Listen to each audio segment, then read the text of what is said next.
Bonsoir. Je ne vais pas vous parler, 24 heures après le premier tour, de tout ce que vous avez entendu sur les plateaux de télévision hier soir. Je vais simplement insister sur ma surprise, quand j'entendais les élus verts communistes, de ne pas évoquer la proportionnelle, eux qui généralement, à chaque législative, pleurnichent en disant qu'ils sont défavorisés. Cette fois, et pour cause, ils n'avaient pas à l'évoquer. C'est-à-dire que grâce à leurs accords avec le Parti socialiste, eux qui représentent entre 1 et 2%, vont avoir entre 15 et 20 députés, un groupe parlementaire et tout. À l'heure où je vous parle, il est 10 heures du matin, je ne sais pas du tout comment va tourner la réunion de l'UMP que Copé a convoquée pour cet après-midi.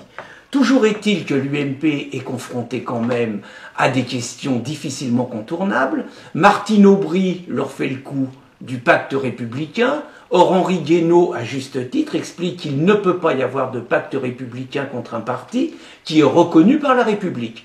Et l'UMP va quand même être confronté à plusieurs situations difficiles, notamment dans la 16e circonscription de Marseille, où Valérie Lopis, que nous avions interviewé à Riposte Laïque, se retrouve avec 28% des voix, avec un UMP présent dans une triangulaire à 22% et qui a la possibilité de battre Michel Vauzel, président de la région PACA, ce qui est quand même un symbole énorme. Je pense également à la 6e circonscription de Moselle, où vous avez Florian Philippot qui est à 26% et l'UMP à 25%, quand un parti socialiste est minoritaire. C'est-à-dire que vont-ils maintenir des triangulaires qui vont finalement favoriser le Parti socialiste et lui permettre d'avoir une majorité encore plus écrasante? Vraie question, moi j'attends de voir avec impatience. L'UMP va-t-il appeler à voter socialiste contre Marine Le Pen à Hénin-Beaumont? J'avoue que j'attends avec impatience de voir les choix de Copé, mais surtout les conséquences que ça va avoir sur les deuxièmes tours et sur le nombre d'élus UMP. Il est bien évident que là, Copé va faire le grand écart et je pense qu'il pense davantage à 2017 en ce qui le concerne qu'aux intérêts immédiats de ses mandants pour la semaine prochaine. Troisième réflexion, Jean-Luc Mélenchon. Christine n'a pas pu s'empêcher de faire rire la France entière en comparant avec les tontons flingueurs. C'était excellent. Il n'empêche qu'il y a quand même une réflexion sur ce personnage et ce qui lui arrive depuis plusieurs semaines. C'est quand même ahurissant. Voilà un garçon qui à un moment était donné à 17-18% dans les sondages, qui était donné troisième, qui estimait qu'un poste de député n'était plus digne de lui. Sinon, j'ose espérer quand même qu'il l'aurait négocié avec le Parti socialiste quand il était dans une posture qui était la sienne, très favorable. Voilà un garçon qui se désiste à 20h05 au soir du premier tour sans aucune condition. Voilà un garçon qui donc est effondré parce qu'il fait 11% alors qu'il s'attendait à faire 17 ou 18, qui d'un seul coup décide que son avenir ne peut pas être à Bruxelles comme tout le monde a l'air de vouloir l'envoyer, mais qu'il faut qu'il soit absolument député, qui a donc aucune circonscription, qui se précipite à Hénin-Beaumont, qui, dès qu'il s'y précipite, insulte les socialistes locaux en disant que le candidat a été élu grâce à la voix des morts communistes. C'est quand même assez extraordinaire, qu'il les traite de menteurs, qu'il les traite de bons à rien, qui est donné étonnamment gagnant dans un sondage de l'IFOP, parenthèse présidée par Laurence Parisot du MEDEF, c'est quand même étonnant, qui est donné gagnant à un premier tour et gagnant à un deuxième tour à 55% contre Marine Le Pen, crédité de 45%, et qui se prend la gamelle à laquelle on a assisté hier avec un côté pathétique d'un garçon complètement sonné. À mon avis, il y a une vraie réflexion sur cette défaite de Jean-Luc Mélenchon, qui montre, lui qui expliquait qu'il était dans une terre ouvrière, qui montre que dans une terre ouvrière, on ne fait pas une politique immigrationniste, on ne fait pas une politique valorisant l'islam, et qu'on ne se comporte pas avec des méthodes de petits, Alain Rubin parle de mussolinien, on ne se comporte pas comme ça quand on arrive, on n'agresse pas les gens, on ne les traite pas de fascistes sans arrêt, parce que à force de traiter les gens de fascistes, on se fait soi-même traiter de fascistes, à force de traiter tout le monde d'Hitler et de faire des petites moustaches à tous les candidats du Front National, on se prend également des petites moustaches. Et puis, ce qui est surtout cocasse, c'est que j'ai l'impression que la défaite de Jean-Luc Mélenchon ne réjouit pas seulement Marine Le Pen et le Front National. J'ai l'impression qu'au niveau du PS, tout le monde est content de se dire son avenir est à Bruxelles et qu'il nous oublie. Il nous a filé ses 4 millions d'électeurs maintenant, bon débarras. Au niveau du PC, tout le monde a l'air content au niveau du front de gauche de se dire, bon, il nous a servi à faire 11%, il nous a servi à négocier au mieux nos députés, bon, lui, il n'y est pas, qu'il aille à Bruxelles et qu'il nous laisse faire nos petits arrangements avec le PS. Et au niveau des Verts, bah, tout le monde est content pour les Verts, qui demeureront les interlocuteurs privilégiés du Parti Socialiste. Donc, j'ai l'impression que la défaite de Mélenchon ravit à peu près l'ensemble de la gauche, qui n'avait pas envie d'avoir un personnage aussi incontrôlable à l'Assemblée nationale.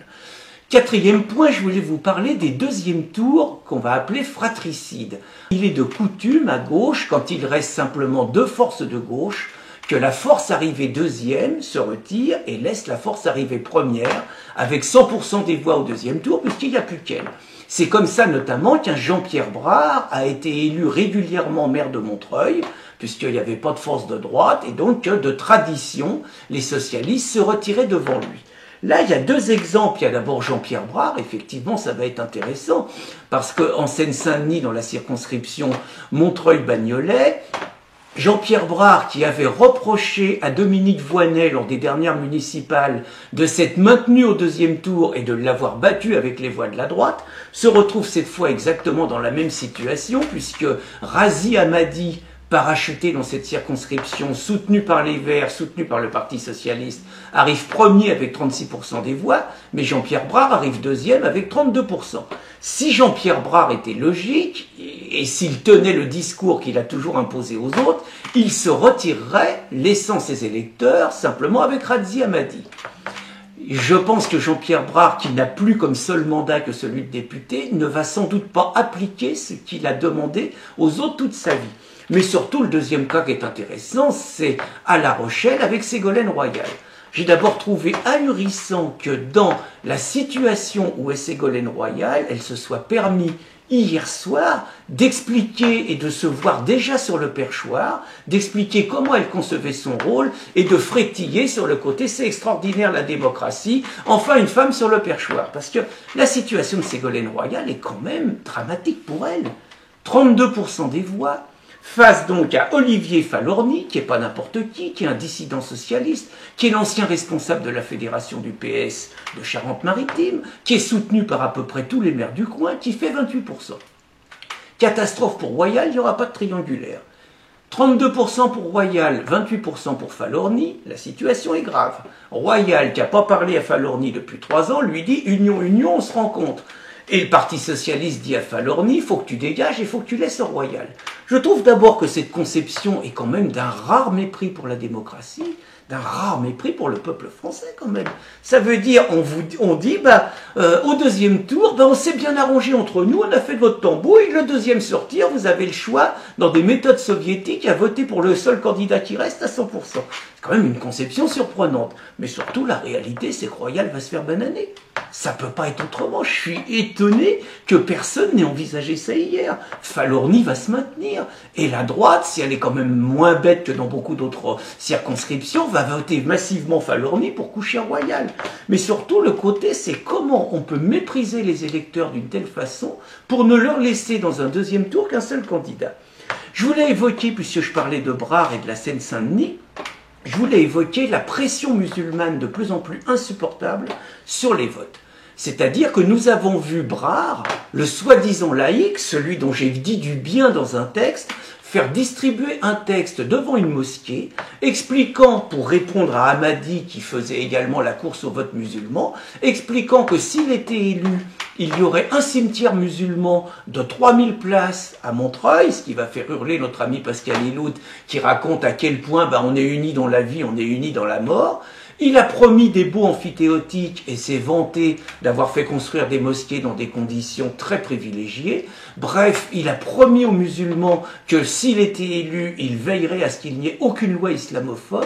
Bref, on constate que des personnes qui ont un parcours laïque exemplaire, et Brard a quand même fait partie des moins pires, on va le dire comme ça, au niveau de la famille communiste, on arrive exactement comme tous les communautaristes, de par la situation géographique de la Seine-Saint-Denis, à draguer le vote musulman et à renier complètement leurs engagements laïques et républicains. Je pense que c'est réellement quelque chose à méditer. notamment quand le Parti socialiste et toute la gauche veulent implanter le droit de vote des étrangers qui va ne faire qu'aggraver, de par la place des musulmans dans la population étrangère qu'il y a en France, la pression communautariste contre la démocratie. Et finalement, on a l'impression qu'on a une démocratie qui va être tuée par ceux qui prétendent la renforcer. À méditer. Pour conclure, bravo à nos amis militants qui ont défendu nos idées de plusieurs façons. Ça peut être en allant porter la contradiction fraternellement, démocratiquement, dans des meetings UMP, PS ou autres organisations, voire en franchissant le pas et en se présentant à ces élections dans des partis comme Debout la République, comme le Parti des Libertés en région parisienne, petit parti qui fait son nid, et au Front National. Par rapport à Debout la République, je voulais me réjouir que Nicolas Dupont-Aignan soit le futur député de hier et qu'il le doive simplement à son mérite, à son implantation, à sa reconnaissance locale et absolument pas à des compromissions avec le PS ou avec l'UMP. Je me réjouis également, selon les premières informations qu'on a entendues hier, que Debout la République ait plus de 50 candidats qui dépassent 1%, parce que ça leur donnera les moyens de continuer à faire de la politique et avoir un appareil qui leur permette de défendre leurs idées. J'espère simplement que ça ira non pas dans la division des patriotes, mais plutôt dans un renforcement de la bataille patriotique.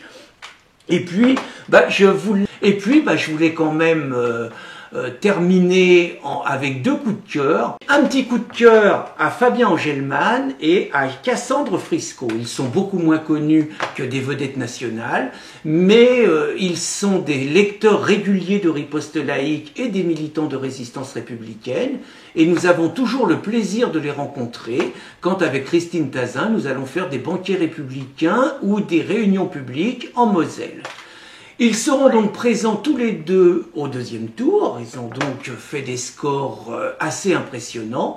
Et puis, ça me fait penser, quand je pense à deux personnes comme elles, humanistes, défenseurs des valeurs de la République, amoureux de la liberté, de l'égalité, à la fraternité, à tous ces braillards qui, devant tous les meetings qu'ils peuvent tenir, se réunissent en criant « et F comme fasciste et N comme nazi, abat, abat le Front National ». C'est aussi ignoble de considérer des personnes comme Cassandre ou Fabien comme des fascistes que de considérer des Oscar Feusinger ou des Geert Wilders qui sont des humanistes amoureux réellement du débat démocratique, de les classer à l'extrême droite. Parce que quand même, il est temps d'avoir une vraie réflexion sur le fascisme. Le fascisme, c'est pas Cassandre, le fascisme, c'est pas Fabien, le fascisme, c'est pas le Front National aujourd'hui. Les vrais fascistes aujourd'hui, ce sont ceux qui veulent interdire des réunions publiques, ce sont ceux qui interdisent des livres dans des salons littéraires, ce sont ceux qui veulent interdire des assises sur l'islamisation de la France, ce sont ceux qui sèment la haine, la violence et les menaces physiques sur les marchés, et ce sont ceux enfin qui, à Méricourt, estiment qu'il n'y a qu'eux qui doivent tenir un bureau de vote. Les vrais fascistes sont ceux qui se réclament aujourd'hui de l'antifascisme et qui ont de véritables méthodes de fascisme. Bonne soirée. Allons enfants de la patrie, retrouvons nos idéaux, ce qu'on nous viole et qu'on salit, hissez haut notre drapeau.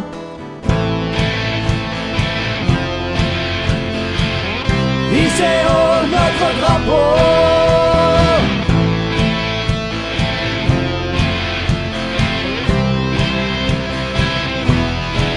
Allez viens, la France est en résistance. Allez viens.